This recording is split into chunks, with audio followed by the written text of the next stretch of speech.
हरे राम राम राम हरे हरे, हरे कृष्ण कृष्ण कृष्ण हरे हरे।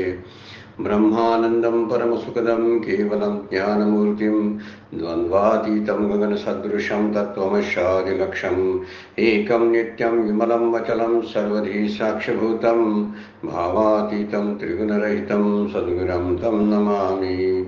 नमामि सद्गुरो शान्तं सच्चिदानन्दविग्रहं पूर्णब्रह्मपरानन्दैशम् आनन्दे वल्लभं सद्गुरु सच्चिदानन्दं केवलं करुणाकरं ज्ञानयोगेश्वरं वन्दे ज्ञानदेवा पुनः पुनः।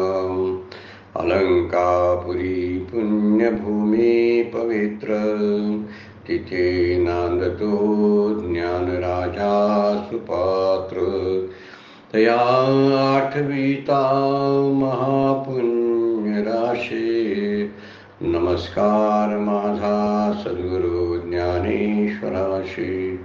सर्व संतांना वंदन, सद्गुरूंना वंदन, ज्ञानेश्वर माऊलींना वंदन, सर्व श्रोत्यांना वंदन करून आजच्या शिवगड अध्यात्म चॅरिटेबल ट्रस्ट प्रस्तुत ज्ञानेश्वरीच्या नित्याच्या उपासनेला आपण सुरुवात करतोय। श्लोक क्रमांक 14 आपण पाहतोय आणि त्याचा समारोप आज करायला लागलोय आपण। मया ततमिदं सर्वं जगदव्यक्त मूर्तिना मस्तानि सर्वभूतानि नचहं तेषु वस्थिता। माऊलींनी वर्णन केलेलं आहे, मदादी देहांते ये आशेषी भूते पै माझ्या ठाई बिंबते जैशी जळी फेन परितया फेना अंत पाहता जेवी जळ न दिशे पंडसता ज्ञात्री स्वप्नीची अनेकता चैला नहिजे तैशी भूते इया माझ्या ठाई बिंबती तया माझी मी नाही इया उपपत्ती तुझ पाही सांगितली या मागा। 7व्या अध्यायामध्ये मागे सांगितलेलेच आहे की तैशे भूते या माझ्या ठाई बिंबती, माझ्या ठिकाणी ते प्रतिबिंब रूपानं आहेत। म्हणजे जसा तया बिंबती कशासारखा, जैसी जळ, जैसे काय म्हटलेलं आहे, जैसी जळी फेन वरती वर्णन केलेलं आहे। जसा फेस आहे जळावरती तशी ती माझ्या ठिकाणी दिसायला लागतात, तर त्याच्याशिवाय दिसत नाही। म्हणजे एखादा प्रकाश असतो, तो प्रकाश पडल्यानंतर वस्तू दृष्टीगोचर होतात, अन्यथा होत नाहीत। तसं भगवंताच्या प्रकाशामुळं हे सगळं प्रकाशमय झालेलं आहे। सगळं चालणं चालू असतं, सगळ्या सृष्टीचं हे बोलणं चालू असतं, हालचाली जे चालू असतात सृष्टीच्या त्या सगळ्या भगवंताच्या सत्तेवर चालू असतात।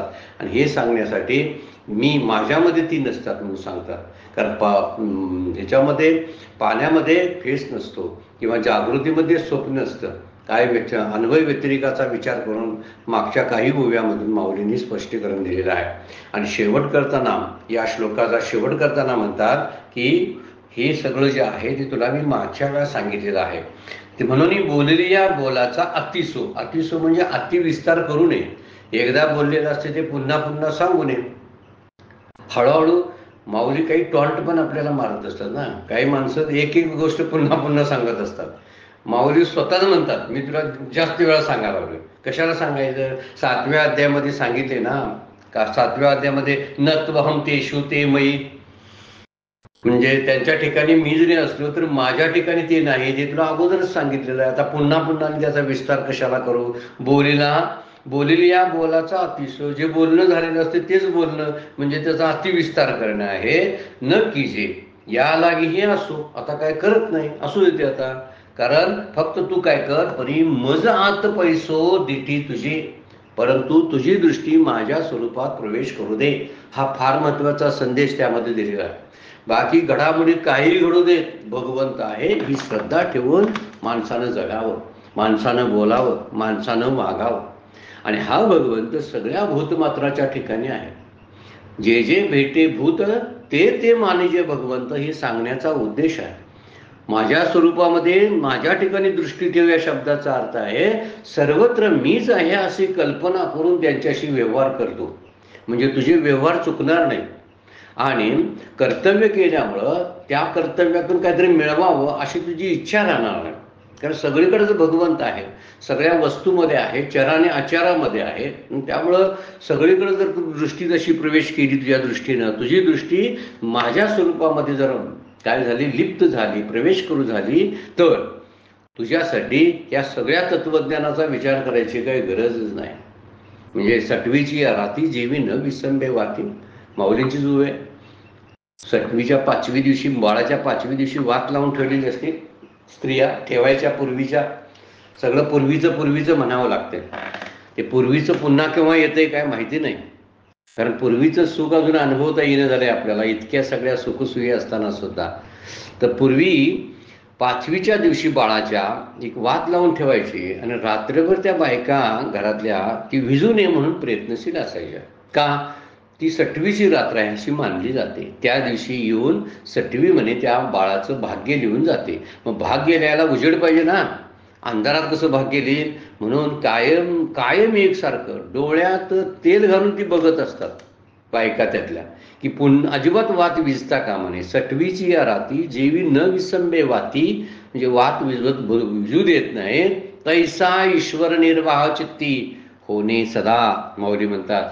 तसा ईश्वराचा निश्चय आपल्या चित्तानं केला पाहिजे, तसं ईश्वराकडे आपण पाहिलं पाहिजे. इथं माऊली काय म्हणतात, तुझी दृष्टी माझ्या स्वरूपात प्रवेश करू दे. म्हणजे काय? तर माझ्या ठिकाणी तुझं मन राहू दे. तू मन हे मीची करी, माझी या भजनी प्रेम धरी. तू बाकी काय करू नकोस. ज्या ज्या ठिकाणी तुला वस्तू, पदार्थ, व्यक्ती, जीव, प्राणीमात्र, वनस्पती काही म्हणून दिसेल, त्या त्या ठिकाणी तू भावना कर की हे भगवंताचं स्वरूप आहे. भगवंत आपली वेगवेगळ्या प्रकारची रूपं घेऊन नटून आलेला आहे. तो वेगवेगळ्या भूमिका करतो. झाडं आहेत हे त्याचंच रूप आहे, समुद्र त्याचं रूप आहे, नंतर सूर्यप्रकाश हे त्याचं रूप आहे, माणसं ही त्याची रूपं आहेत. अशा भावनेनं तुझं आणि असं जर करायला लागला तर सगळीकडे तुला भगवंत नाही भरून राहिलेला आहे. भरला घनदाट हरी दिसे. ही जी अनुभूती आहे संतांची ती आपल्या वाट्याला सुद्धा येऊ शकते. आणि म्हणून सारखं सारखं तुला कशाला सांगू असं म्हणतात. ते सगळीकडे उघडं तत्व आहे आणि उघडं तत्व असताना तुला त्याचा अनुभव घेणं हे तुझं काम आहे. म्हणून साधना त्यासाठी करायची, तू नाही म्हणून त्याला निर्माण करायचं नाही आहे. तर तो आहेच. आता सगळ्या त्या फेसात पाणी आहे असा निश्चय करायचा आहे. हा निश्चय करायला काय अवघड नसतो, परंतु सगळ्या भूतमात्रांच्या ठिकाणी भगवंत आहे वास करतो, असे सृष्टीत तो भरून राहिला आहे, अशी अनुभूती घेऊन आणि तसा निश्चय करणं फार कठीण आहे. म्हणून माझ्याशी एकरूप होऊन तू या जगाकडे पहा. म्हणजे कुणीकडून? अधिष्ठानाकडून उपाधीकडे पहा, हे सांगायचं आहे त्यांना. माझ्यात एकरूप हो माझ्याशी, आणि माझ्याशी एकरूप झालास की जगाकडे पाहिलंस तर तुला जग शून्यवत व्हायला दिसायला लागेल. म्हणजे जशी जशी आपल्या साधनेची, आपल्या तत्वज्ञानाच्या चिंतनाची बैठक जशी उंच उंच होत जाते तसा प्रपंच छोटा छोटा होत जातो. पामराला आणि विषयाला प्रपंच मोठा वाटतो, सगळ्यात मोठा वाटतो. त्यामुळं देव दिसेनाचा झालेला असतो पामर आणि विषयांसाठी. पण जिज्ञासूला वाटायला लागते देव सुद्धा फार मोठा आहे. आणि ज्ञानी तरी त्या एका शिखरावर जाऊन प्रपंचाकडे पाहत असतो, जगाकडे पाहत असतो.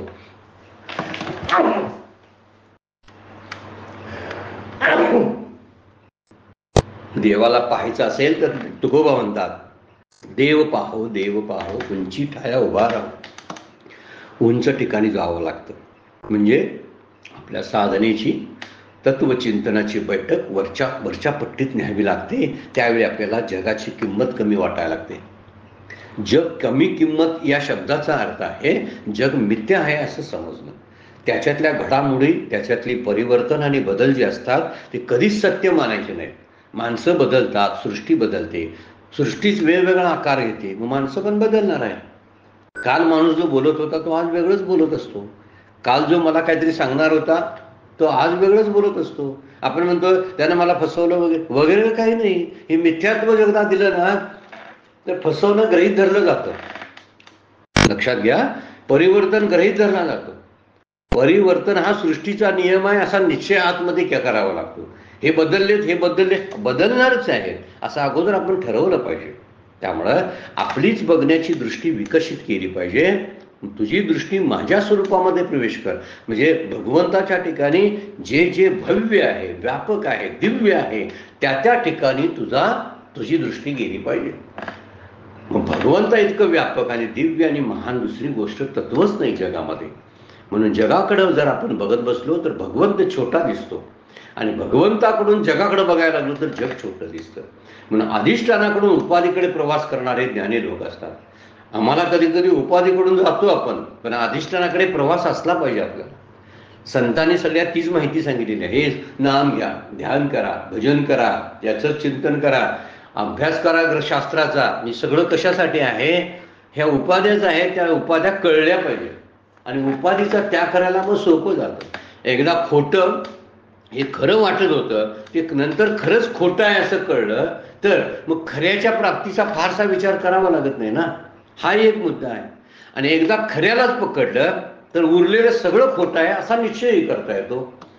दोन्ही वाक्य चिंतनात घेण्यासारखे आहेत बरं का. एकदा खोटं समजायला लागलं, खोट्याचा अनुभव घेतला आणि खोट्याचा अनुभव घेत घेत पुढे निघालोय मी, पण खऱ्याकडे प्रवास चाललाय. मात्र आता खोट्यामध्ये गुंतला नाही तर खोट्याचा अभ्यास चालू आहे. एकदा खोट्याचा अभ्यास म्हणजे उपाधीकडून जायचं, अधिष्ठानाकडे जायचं. तसं एकदा खोट्याचा अभ्यास झाल्यानंतर खोटं पटलं हे खोटं आहे, मग खरं उरलेलंच असतं. व्यतिरिक्त केल्यानंतर उरलेला तो परमात्माच असतो. दुजे खंडे तरी उरला एक हरी शब्द म्हणतात. जवळजवळ काय म्हणतात, दुजे खंडे तरी उरला तो एक हरी. एक हरीच फक्त उरतो. म्हणजे दुसरं काहीतरी द्वैत काढलं की हे एक अद्वैत असं तत्व शिल्लक राहतं. आणि म्हणून काय करावं, खोट्याचा अभ्यास झाला हे काही गरज नाही. ही गरज संपत गेली की खऱ्याकडे प्रवास चालतो. खरं असतंच, खोटं घालवायचं आहे. खोटं आलेलं आहे, आलेलं असतं ते घालवायचं असतं. जे असतं ते घालवताच येत नाही. जे आलेलं आहे ना ते घालवायचं असतं. आणि खरंच आहे, हा प्रपंच आगंतुक आहे. सुखदुःख आगंतुक आहे. ती हे माझं स्वरूप नाही. सुखदुःख प्रपंच माझं स्वरूप नाही. देह माझं स्वरूप नाही. आत्मा माझं स्वरूप आहे. ज्ञान माझं स्वरूप आहे. आनंद माझं स्वरूप आहे. पण मी स्वरूपाकडे लक्ष नाही देता कुणीकडे देतो, रूपाकडे देतो. आणि स्वरूप बाजूला राहतं आणि रूप तेवढी लक्षात राहतात. सगळी रूप आमच्या लक्षात आहेत. दिवस रात्र त्याचं चिंतन आपण करत असतो, सगळ्या रूपाचं. मग ते नातवंडांचा असो, मुलांचा असो, आई वडिलांचा असो, आणखीन पण पाहुण्यापयांचा असो, कुठल्या तरी वस्तूचं असो, हे सगळ्या रूपाचे चिंतन आहे. आणि रूपाच्या चिंतनामध्ये स्वरूप बाजूला पडत असतं. जेव्हा आपण वरच्या पायरीवर वरच्या पायरीवर जातो त्यावेळी खालच्या पायऱ्या मी त्या ओलांडत गेलो. त्याचं काय आहे, कधीतरी कौतुक सुद्धा वाटते. बरं झालं हे ह्यातनं मी बाहेर गेलोय. आता कधी कधी बरं का वाटतंय, तर ह्या गोष्टीतून मी वर चढलो. आता मग मागच्या गोष्टींचा काय करायचा, द्वेष करायचा काय नाही. असू दे, त्या पायऱ्या म्हणून मला वापरता आल्या साधनेच्या. पण एकदा वरच्या टप्प्यात मी प्रवेश केला स्वरूपामध्ये की रूप छोटी वाटायला लागतात, जग छोटं वाटायला लागतं. म्हणजे उंची ठाई उभा राहो, देव पाहावो, देव पाहावो. उंची ठाई उभा राहो, उंच्या ठिकाणी उभं राहावं लागतं देवाला पाहायसाठी. माझी उन्नती म्हणजे विषयातून, जगातून, जगाच्या प्रवृत्तीतून माझी वृत्ती वरती गेली पाहिजे. आणि ती वृत्तीची नंतर निवृत्ती झाली की स्वरूपाचा अनुभव यायला लागतो. पण ह्या गोष्टी करत करत आपण टप्प्याटप्प्याने जायला पाहिजे ना. कौतुक वाटे झाली या वेशाचे, नाव मंगळाचे येणे गुणे तुकव म्हणतात. यासाठी केला होता अट्टहास. या अभंगामधली ओळ आहे बघा ती. ती काय म्हणतात, कौतुक वाटे झाली या वेचाचे. मागचं काहीतरी साधना केलीत ना तिची कौतुक वाटतं, अभिमान वाटतो. त्यातनं जात असताना आपण भगवंताकडे जायचं असतो. दृष्टी फक्त फार महत्वाची गोष्ट आहे. माझं टार्गेट भगवंत असेल तर मी गृहस्थाश्रमी आहे की संन्यासी आहे याला महत्वच काय राहत नाही. कारण माझं टार्गेटच ते आहे. माझा प्रवास त्या दृष्टीने चालू आहे. जर असा विचार जर तू स्वरूपामध्ये दृष्टी ठेवून जर चालायला लागलास तर तू माझ्यापर्यंतच येशील. तुला कळायला लागेल की हे जगामध्ये परमात्मा आहे, पण परमात्म्यामध्ये जग नाही. ते स्वरूप नित्य आहे, शुद्ध आहे, निर्मळ आहे. निर्मल, निष्कलम, शांतम असं त्याची श्रुतीनं वर्णन केलेलं आहे. त्यामुळे त्या निर्मल अशा तत्वामध्ये, निष्कलम अशा तत्वामध्ये बदल कसे संभवतील, त्यामध्ये विकार कसे उद्भवतील, आणि त्यामुळं त्यामध्ये अशांतीने खळबळ कशी माजेल. एकदम शांत आहे. पण शांत तत्व बघायला आपल्याला ह्या अशांत असलेल्या वातावरणातून बाजूला जावं लागेल. अशांत वातावरण कोणतं आहे, ह्या जगातलं सृष्टीतलं वातावरण जे आहे ते अशांत आहे. म्हणून दिवसातून 1 तासभर तरी हे जगापासून स्वतःला बाजूला काढता येते का बघायला पाहिजे. त्यासाठीच नाम आहे, त्यासाठी ध्यान आहे, त्यासाठी तत्वचिंतन आहे. 3 गोष्टी परमपूज्य डॉक्टर काकांनी आपल्यासाठी सांगून ठेवलेले आहेत. साधनेचे 3 स्तर आहेत. एक म्हणजे नामनिष्ठा, दुसरी ध्याननिष्ठा, तिसरी तत्वनिष्ठा. कुठल्या तरी गोष्टीच्या द्वारे आपण या चिंतनामध्ये घुसलो पाहिजे. तुझी दृष्टी माझ्या स्वरूपामध्ये स्थिर होऊ दे. बाजूला उभा राहिल्याशिवाय हे नाटक कळत नाही.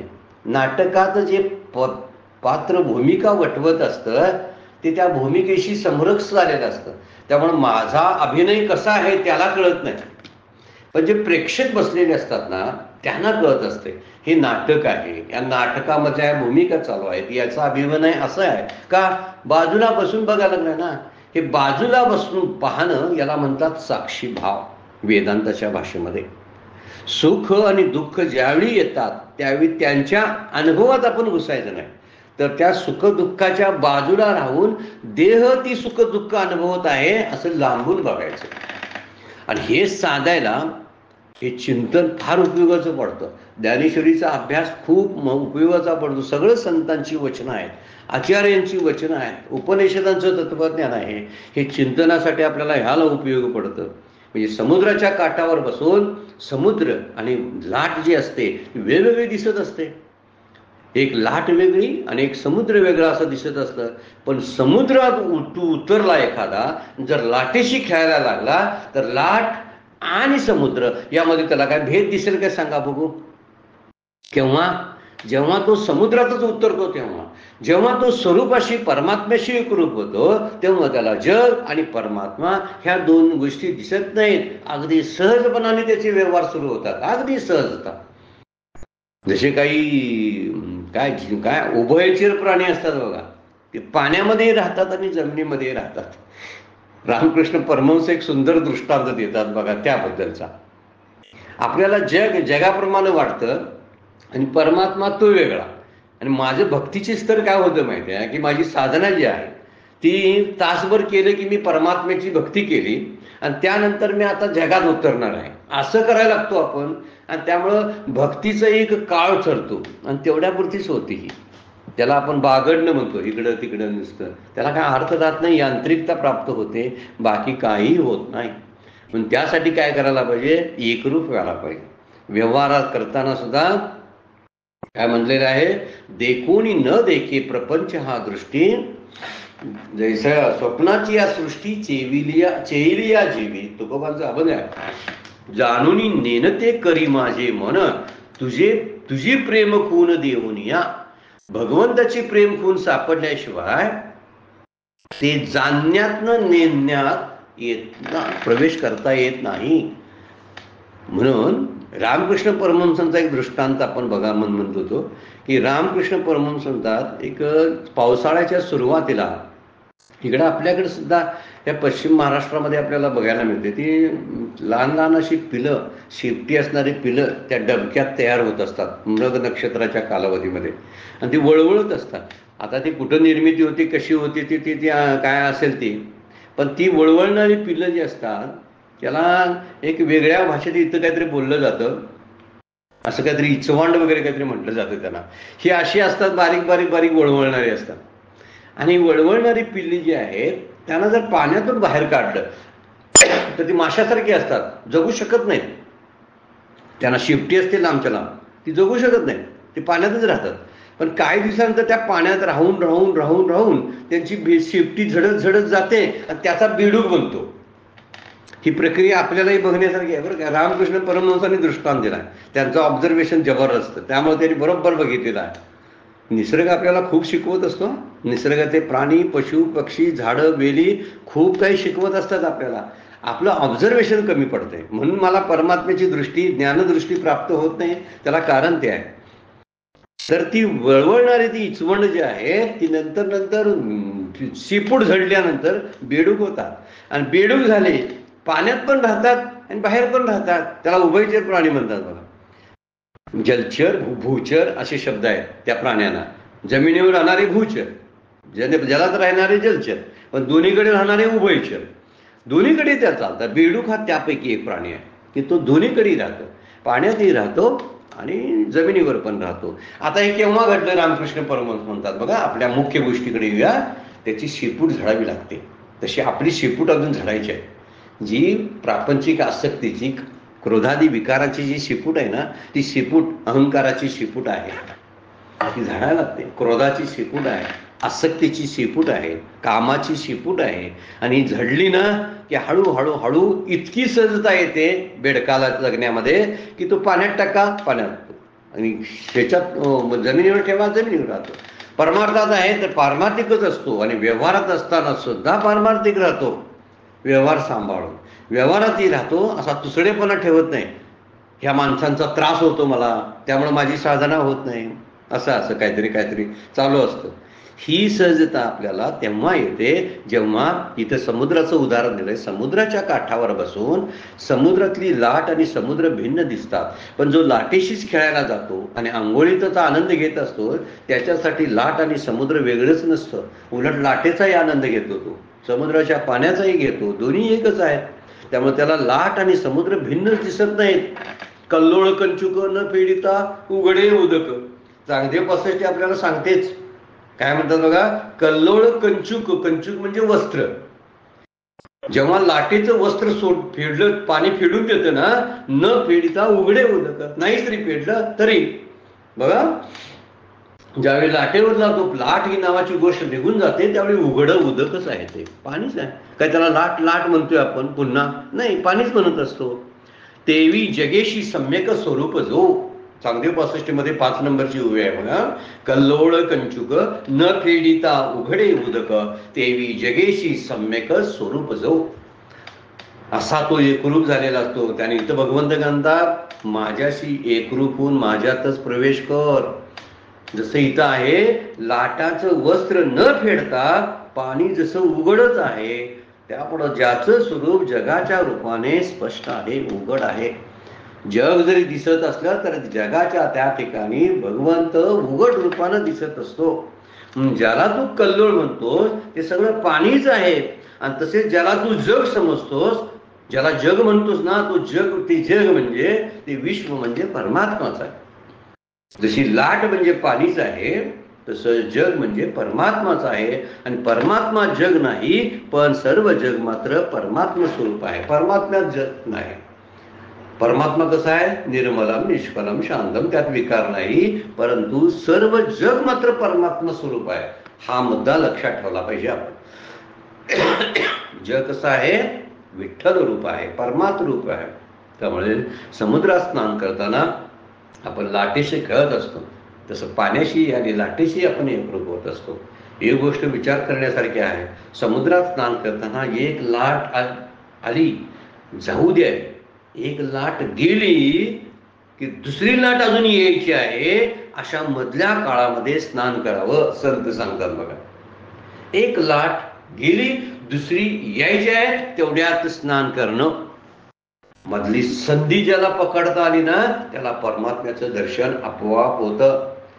उदाहरणार्थ, एक वृत्ती उठून गेली तर दुसरी वृत्ती यायची आहे अजून प्रपंचाची. त्या काळातच अशा मधल्या संधीमध्ये भगवंताचं दर्शन होतं. आपण हा प्रयोग करायला हरकत नाही.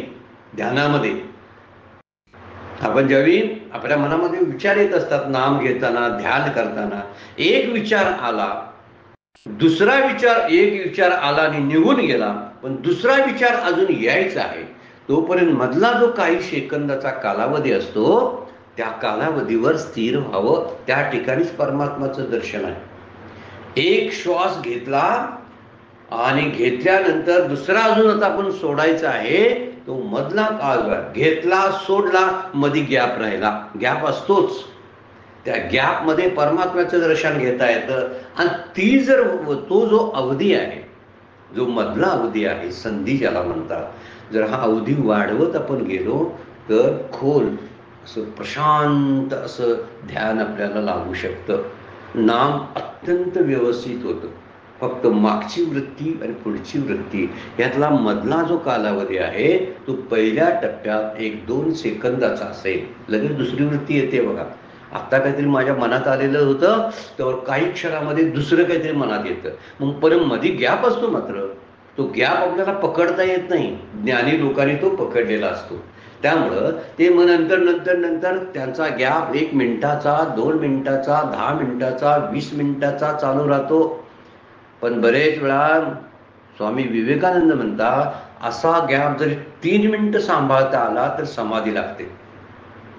आता अनुभव घ्यायला काही हरकत नाही, काय ह्यामुळे काय तोटा होणार आहे आपला? पण गॅप वाढवत गेलो पाहिजे आपण. प्रपंचाचा विचार येऊन गेला आणि दुसरा यायचा आहे, मधला काळ सांभाळता आला पाहिजे. त्या ठिकाणीच माऊली म्हणतात, तुझी दृष्टी माझ्या स्वरूपात प्रवेश करो. कुठं प्रवेश करेल? त्या मधल्या गॅपच्या ठिकाणी. एक लाट येऊन जाते, दुसरी यायची असते, मध्येच काही अवधी असतो बघा. त्या अवकाशामध्ये स्वतःला घुसवलं पाहिजे. तिथंच परमात्म्याचं दर्शन आहे. श्वासातला मधला काळ तो सांगितलेला आहे. त्यामुळं हे परब्रह्मानं सगळं विश्व व्याप्त झालं आहे. जसे जड पदार्थ, उदाहरण आपण घेतो, काही जड पदार्थ सृष्टीमध्ये आहेत. झाडं आहेत, दगड आहेत, नद्या नाल्या आहेत, पर्वत आहेत. हे जड पदार्थ आहे. सूर्यप्रकाशानं व्याप्त होऊन आपल्या डोळ्याला दिसायला लागतात, कानाला ऐकूया लागतात. सूर्यप्रकाश त्याच्यावरती पडल्यानंतर आपल्याला दिसायला लागतं, त्याशिवाय दिसत नाही. कारण जड पदार्थांना स्वतःचा प्रकाशच नसतो. आणि हे पण कसं आहे? जय जय स्वसंवेद्या, स्वप्रकाशित आहे, स्वप्रकाशा. त्या आत्मतत्वाचं वर्णन, भगवंताचं वर्णन कसं करतात? तो परप्रकाशित नाही, स्वतःचा प्रकाश त्याच्याकडे आहे. आणि जड पदार्थांना स्वतःचा प्रकाश नसतो, म्हणून ती सूर्यावर आधारित असतात. म्हणून सूर्य त्या जड पदार्थांना प्रकाश पुरवल्यानंतर जसे ते जड पदार्थ दिसायला लागतात, कारण त्या जड पदार्थामध्ये स्वतःचा प्रकाश नसतो, त्याप्रमाणे सच्चिद आनंद रूपाने हे जग अंतर्बाह्य व्याप्त होऊन इंद्रियांच्या व्यापाराला योग्य होतं. इंद्रियांचे व्यापार त्यानंतर सुरू होतात. त्याला काय माहीत नसतं, तो त्याच्यापासून पूर्ण अलिप्त असतो, निर्लेप असतो. तसा भगवंतामध्ये विश्व नाही म्हणणं, याचा अर्थ हा आहे. मला वाटते लक्षात आलं असेल की परमात्मा म्हणतो, परमात्मा भगवंत म्हणतात, मी विश्वामध्ये आहे, विश्व माझ्यामध्ये नाही. हाच विचार आपण आता शेवटच्या त्या श्लोकाचा शेवट करायला लागलोय माऊलींच्या ओव्यांच्या द्वारे. ही मी त्याच्यामध्ये आहे, पण माझ्यामध्ये ते नाही. तसं सूर्याच्या प्रकाशाने जड पदार्थ प्रकाशित होतात, पण प्रकाशित झाले तर त्या जड पदार्थामध्ये सूर्य नसतो. पण सूर्याचा प्रकाश मात्र जड पदार्थामध्ये असतो, म्हणूनच ते दिसायला लागतात. म्हणून माझ्या सत्तेनं सगळं जग सत्तावान होतं, याचा तो अर्थ आहे. म्हणून सच्चिद आनंद रूपाने हे जग जे आहे आत आणि बाहेर व्यापून उरलेलं आहे. त्यामुळे इंद्रियांच्या व्यापाराला ते योग्य होतं. माझ्या आत सुद्धा भगवंत आहे, म्हणून माझं चलन वलन सगळं चालतं, सगळं व्यवस्थित चालू आहे, नाहीतर बंद पडलं असतं. त्यामुळे जड विश्व पदार्थ सूर्याने दिसू लागतात. तसं जड जे विश्व आहे ते भगवंताच्या सत्तेनं गोचर होतं. गोचर होणं म्हणजे इंद्रियांना सहजगत्या त्याचं जाणीवा होणे. मला जे कळायला लागलंय, झाड इथं समोर आहे, मी बोलत आहे, मी ऐकत आहे, हे जे मला कळते ना, ते त्याच्या सत्तेवर कळतं. बोलवी ऐकवी एक नारायण, तयाचे भजन चुकू नको. तुकोबाचा अभंगच आहे. वृक्षाची पाने हाले त्याची सत्ता, मीच एक करता म्हणू नये. मीच करतो, मी प्रपंच चालवतो, मी मुलाला मोठं करतो, असं जे बोलत असतो. अरे तुलाही मोठं कोणी केलं अगोदर बघ, तुला पण मोठं केलं ना. तू म्हणतोस त्याला मी मोठं केलं, पण तुला मोठं केलं ना, त्याचा तरी विचार कर. आपण ते दुसरं सगळं श्रेय आई वडिलांना देत असतो, पण त्यांच्या आई वडिलांचा वडील कोण आहे? सत्यस्य सत्यम शब्दच काल आपण बघितलेला होता चिंतनामध्ये. सत्याचं सत्य भगवंत आहे. म्हणून हे जे सत्य वाटतं ना सगळं विश्व, या सत्याच्या पाठीमागे अंतिम सत्ता एक आहे, आणि ती अंतिम सत्ता सगळं चालत असते. त्यामुळे जड विश्वाला भगवंताच्या सत्तेनं सगळे त्याचे व्यापार चालू होतात. सूर्य उगवला की सगळे लोक हालचाल करायला सुरुवात करतात. काय काय करतात? कोण नांगर घेऊन शेतकरी जातो, त्याची साधनं सगळी शेतातली घेऊन शेतात जातो. नोकरी करणारे आपल्या गाड्या बाहेर काढतात, डबे घेतात जेवणाचे आणि जेव्हा घेऊन जातात. कधी चालू होते? सूर्य उगवल्यानंतर. अरे सूर्य उगवला, उठा उठा, सगळ्यांनी आता स्नान करा. केव्हा? मध्येच कोण म्हणत नाही रात्रीचं असं. सूर्य उगवल्या. मग सूर्य काय करून घेतोय का आपल्याकडनं? हे उठा रे, आता नोकरीची वेळ झाली, तुम्हाला बॉस तुम्हाला फायर करेल, चला.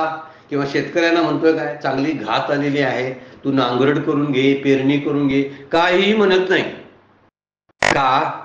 तर त्याच्यामध्ये त्याचं काय नाही, तो फक्त अलिप्तपणा नाही, पण त्याच्या सत्यावर मात्र चालतो. सूर्य नसला ना तर लोक झोपून जातील, काहीच चालणार नाही. सूर्याचं उदाहरण मुद्दाम आपण घ्यालोय, सूर्याचा सूर्यत्व आहे, पण इथं दृष्टांतासाठी घ्यालोय. सर्वांमध्ये मी सर्वात व्याप्त आहे असं जे म्हणतात, त्याचं कारण ते आहे सगळ्यामध्ये व्याप्त आहे, म्हणजे मस्तानी सर्व भूतानी. पण दुसरा मुद्दा, नच अहम तेष्वस्थिता. या दोन्ही गोष्टी लक्षात घेतल्या पाहिजे की सूर्यामुळे सगळं जरी प्रकाशित होत असलं आणि सूर्याचा प्रकाश त्या जड पदार्थामध्ये असला, तसं परमात्मा सगळा जग ह्या जड विश्वामध्ये आहे, परंतु विश्व मात्र परमात्म्यामध्ये नाही. जड पदार्थ सूर्यामध्ये नाही, ही गोष्ट त्यामध्ये सांगायची आहे. पण मी त्यात नाही, हा त्याचा अर्थ आहे. म्हणजे सूर्यप्रकाश सर्व वस्तू, पण सूर्य त्यात नाही, तो त्याच्यापासून अलिप्त असतो. म्हणून परब्रह्म जे आहे ते प्रकाशक आहे आणि विश्व जे आहे प्रकाश्य आहे. एक प्रकाशक, एक प्रकाशक, पण दोन्ही नित्य भिन्न आहेत, हे लक्षात ठेवणं गरजेचं आहे. अगोदर काय सांगत होते ते काय बदलत गेले बघा. जग आणि भगवंत एकच आहे, आता म्हणाले जग आणि भगवंत भिन्न आहेत. आणि बरोबर आहे, दोन्ही तर्कांना पटणारे आहेत, बरोबरच आहे. म्हणून हितं वर्णन म्हणताना तू काय कर, माझ्याशी एकरूप हो, म्हणजे तुला काही बाकी करायची गरज पडणार. सोने जैसे सोनिया, कल्लोळ जैसे पानिया, तैसा मज धनंजया शरण येतो. 18व्या अध्यायामध्ये ओवी येऊन गेलेली आहे बघा. सोने जैसे सोनया, सोनं जसं सोन्याला एकरूप असतं, कल्लोळ जैसे पानिया म्हणजे अलंकार जसे सोन्याला एकरूप झालेले असतात, लाट जशी पाण्याशी एकरूप असते, तैसा मज धनंजया शरणे. मला शरण कसं यायचं? असं स्वतःच अलिप्तन बाई आपुलीनी भेदे विन माझे जाणीचे एकपण, तयाचे नाव शरण मज येणेगा. पुढे 18वा अध्याय सांगायला लागलाय. अजून पुढचा 18व्या अध्याय त्या उभे आहेत. तैसा मज धनंजया शरण येतो, आपुलीने भेदे विन माझे जाणीजे एकपण. अरे वेगळं काही नाही, ती एकच आहे. तैसे माझी आपलीने भेदी विन माझी जाणीजे एकपण, तयाचे नाव शरण मध्ये येणेगा. त्याला शरण येणं म्हणतात. मी शरण येतो, शरण येतो म्हणजे काय? बाहेरून येऊन लोट टाकून घालतो, बाहेरून येऊन नमस्कार करतो, हे सगळे बाह्य उपचार आहेत. पण तो उपचाराला प्रसन्न होत नाही, तो निरुपचार प्रेम त्याला लागते. निरुपचार म्हणजे आपलं त्यालाच लागतं ते, त्याशिवाय ते होत नाही. म्हणून माझ्याशी एकरूप झालास तर तुला ही भिन्नता दिसणारच नाही. जग ब्रह्मरूप आहे असा अनुभव तुला यायला लागेल. हे जग वेगळं आणि तो परमात्मा वेगळा असं तुला कधीच वाटणार नाही. आणि कधीच वाटणार नाही. तो दिवस तुझ्यासाठी एकरूपतेचा असेल. बाकी काय सांगू तुला, किती किती बोलू, म्हणून बोलली या बोलाचा अतिसो. किती वेळा तुला सांगू न कीजे या लागी या असो जाऊ दे, परी मज आत पैसो देती तुझी. पण माझ्यामध्ये माझी तुझी दृष्टी सतत राहू दे. माझ्या ठिकाणी तुझा भाव कधीही बिघडू देता कामा नये. माझ्या ठिकाणी तुझं अनुसंधान कायम टिकवून ठेव. जसं पूर्वीचे दृष्टांत द्यायचे बघा. डोक्यावर पाण्याचा घडा आणि काखेतने एक पाण्याचा घडा घेऊन चालणाऱ्या किंवा घड्यावर घडा असे दोन घडे डोक्यावर ठेवून रस्त्यानं स्त्रिया चालत जायच्या, नदीचं विहिरीचं पाणी घेऊन घरी घेऊन जायच्या आणि मैत्रिणीशी गप्पा पण मारायच्या. वरती तरी घडा आहेच आणि मैत्रिणीशी गप्पा पण चालू असतात. तसा संसारी प्रपंचातल्या सगळ्या क्रिया करत जावं, पण दृष्टी कुठं असावी? भगवंताच्या चरणावरती असावी. फिरणं किती बी होऊ दे, चालणं बोलणं किती होऊ दे, पण त्या बोलण्यातून परमात्माच प्रकट झाला पाहिजे. म्हणून हे सगळं विश्व ब्रह्मरूप आहे, परमात्म रूप आहे असं जेव्हा तुला कळेल, त्यावेळी तुझी दृष्टी माझ्यामध्ये प्रवेश करेल. तुझी दृष्टी परी मज आत पैसो दिठी तुझी. फार सुंदर एक उदाहरण पूर्वी कीर्तनात सांगितलं जायचं. ते फार श्रीमंत ग्रस्त होते आणि त्या श्रीमंत ग्रस्तांचं पूर्वीची एक पद्धत होती, अलीकडे आहे, मृत्यूपत्र करण्याची. आणि त्या मृत्यूपत्रामध्ये त्यांनी लिहून ठेवलेलं होतं, घरात एक काळ्या रंगाची जी पेटी आहे, त्या काळ्या रंगाच्या पेटीमध्ये 3 मन सोनं आहे आणि तुम्ही 3 जण भाऊ भाऊ आहात, त्या 3घांनी तुम्ही ते वाटून घ्या. श्रीमंतानं त्या आपल्या मृत्यूपत्रामध्ये लिहून ठेवलेलं आहे. घरामध्ये एक काळ्या रंगाची पेटी आहे, त्या काळ्या रंगाच्या पेटीमध्ये 3 मन सोनं आहे, ते सोनं तुम्ही 3घांनी वाटून घ्यावं. आता वडिलांचा मृत्यू झाला की सगळीकडे वाटण्या सुरूच असतात. 12 दिवस सुद्धा लोक शांत बसत नाही. 12व्या दिवशी बहीण भाऊ एकत्र येतात, काढा तुमचे सोने, बँक बॅलन्स आईचा बाबाचा किती आहे, चला वाटून घेऊया. फोटो तिथं असतोच बाबाचा आईचा लावलेला, त्याचे हाराचे फुलं सुद्धा सुकायची असतात, तोपर्यंत वाटण्या चालू होतात. हा मृत्यूपत्र हे तसंच आहे. श्रीमंतांनी केलेल्या मृत्यूपत्रामध्ये 12 दिवस झाल्याबरोबर 3 मुलं वाटणीला बसले. म्हणजे बाबाचं मृत्यूपत्र वाचून बघा. वाचून बघितलं, आनंद झाला. काय पेटी सरळ समोरच होती. आता काळी पेटी फक्त उघडायची आहे आणि उघडलं की 3 मन सोनं आहे, त्यातलं प्रत्येकाला 1-1 मन वाटून घ्यायचं आहे. गेलेत, कुलूप काढलं, पेटी उघडली, पण त्या पेटीमध्ये पाहिल्यानंतर त्यामध्ये काहीतरी वेगवेगळ्याच वस्तू होत्या. जुने कपडे होते, गाद्या होत्या, जुनी काही भांडी होती, काय जुन्या वस्तू, काय नाही काहीतरी तिथं पडलेलं होतं. सगळं तपासून बघितलं, पोरांना काही दिसलंच नाही. पोरांना वाटलं वडील खोटे बोललेत का काय, आमच्याकडनं सेवा करून घ्यायला मिळावी म्हणून अगोदर थापा मारत होते का काय, असं त्यांना वाटलं. म्हणजे काय खरं नाही. त्यांच्या वडिलांचा एक मित्र जो आहे, तो त्यांच्याच वयाचा, त्यांच्या वडिलांच्या, तो जवळच राहत होता. ते म्हणले त्यांच्या मित्राला विचारूया हे असं मृत्यूपत्र त्यांनी का लिहिलंय म्हणून. तर त्यावेळी त्यांनी सांगितलं, मित्रानं सांगितलं, ती काळी पेटी जी आहे ती लोखंडाची नाही, त्याला काळा रंग दिलेला आहे. आणि पेटीच्या आत तुम्ही उघडून बघितलं, काय दिसलं काय, नाही म्हणले, नाहीच त्यात पेटीत काय. नाही मग लिहिलं कशाला, तर पेटीत काय नाही रे, पण ती काळ्या पेटी जी दिसते तो काळा रंग दिलेला आहे, ती पेटीच सोन्याची आहे. पेटीत सोनं नाही, तर ती पेटीच सोन्याची आहे. जगात परमात्मा नाही, तर जगच परमात्मा रूप आहे. कधीतरी आपल्याला हा विचार या एका छोट्याशा दृष्टांतावरून आपल्याला जगात ब्रह्म नाही तर जगच ब्रह्मरूप आहे, यासाठी फक्त आपली दृष्टी विकसित करावी लागेल. मगाशी म्हणलं ना, उंच ठाई उभा राहू. उंच ठिकाणी उभा राहिलं की आणि बाजूला बघितलं, गल्लीतनं उभारून बघा, आमचं घर केवढं मोठं, किती उंच आहे. गल्लीतून जरा बाहेर जावा, तिथून बघा, तसली घरं बरीचशी उंच दिसायला लागतात. आणि परत टेकडीवर जा, टेकडीवरून आपलं घर एकदम कमी हलकं दिसायला लागतं. विमानातून बघा, घरच दिसेन असं. एवढ्या उंचावर जावं की प्रपंचच दिसेन असा व्हावा. आणि तशी दृष्टी माझ्या ठिकाणी जावो, ही मज आत पैसो दिठी तुझी दृष्टी एवढी विकसित कर, एवढा ज्ञानचक्षु तुझे पारंगत कर की या चक्षुना प्रपंच दिसलाच नको पाहिजे, विषय दिसलेच नको पाहिजे. म्हणून भगवंत मात्र उघड्या स्वरूपात, जगाच्या स्वरूपात माझ्या समोर मध्ये आहे. फक्त माझी दृष्टी तशीच. कोणाही जीवाचा न घडो मत्सर, वर्म सर्वेश्वर पूजनाचे. विष्णुमय जग हा अभंग जो आहे ना माऊलींचा, तुकोबांचा, विष्णुमय जग वैष्णवांचा धर्म, भेद आभेद भ्रम अमंगळ. हे वाईट आहेत, भेद आणि अभेद आहेत ना, ते कशा त्याचा विचार, भेदाचाही नाही आणि अभेदाचाही नाही, त्याच्या पलीकडे जाऊ. जे जे दृष्टीला दिसतं ते ते हरिरूप, जे जे दृष्टी दिसे ते ते हरिरूप. पूजा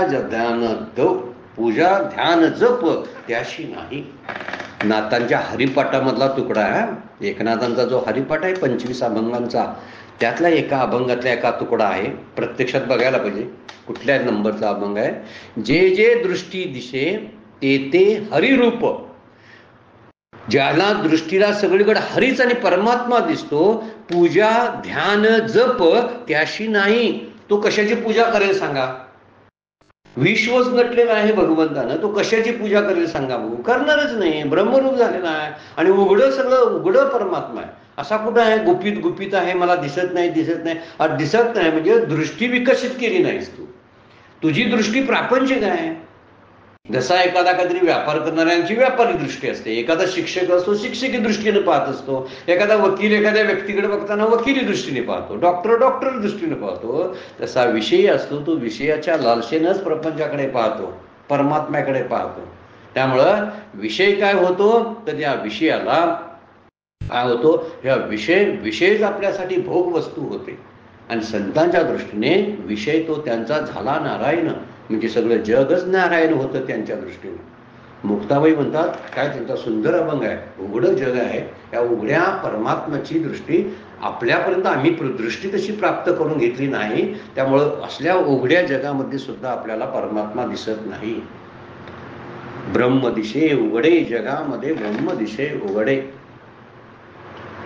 मुक्ताबाईचा अभंग आहे. ही 12-13 वर्षाची मुलगी एवढं मोठं तत्वज्ञान चांगदेवानं सांगते. चांगदेव शिष्य 1400 वर्ष राहिलेल्या जिवंत जगलेल्या आयुष्य असलेल्या चांगदेवांना 14 वर्षाच्या मुलगीनं ज्ञान दिलेलं आहे. यावरून आपल्याला त्यांची ज्ञानाची खोली सापडते. ब्रह्म दिसे उघडे जगामध्ये, ब्रह्म दिसे उघडे, एकची माती नाना भांडी, रांजन आणि सुगडे.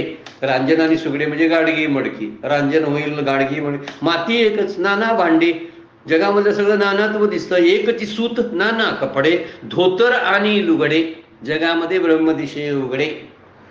काय एकच सूत, नाना कपडे, धोतर आहे, लुगडं आहे, शर्ट आहे, पॅन्ट आहे, वेगवेगळे, पण सूत एकच आहे. एकच सोने नाना लेणे, एक सोनं आहे, अलंकार वेगवेगळे, बाळी आणि बुगडे, कानातली बाळे आहे, बुगडे आहेत, गळ्यातले हार आहेत, सोनेचे आहेत, पण असू देत की एकच सोने नाना लेणे.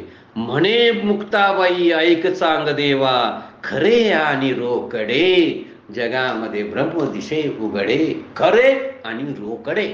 इथंच आहे, इथे मोक्ष असे ऐता सर्वनामाजी. माऊलीजी म्हणतात ना, इथं स्पष्टपणाने परमात्म्याचं आपल्याला रूप दिसायला लागतं. आपली दृष्टी त्याप्रमाणे विकसित जर केली तर माऊली म्हणतात, तुझी दृष्टी माझ्यामध्ये, माझ्या स्वरूपामध्ये प्रवेश करती झाली पाहिजे. मग आता किती वेळा सांगो, म्हणून बोलली या बोलाचा अतिसो, न कीजे या लागी असो. किती वेळा तुला तेच तेच सांगू, परी मज आत पैसो दिटी तुझी, पण माझ्यामध्ये तुझी दृष्टीच प्रवेश करू दे आणि माझ्यात राहा आणि सगळ्या जगाकडे बघ, तुला जगच दिसणार नाही.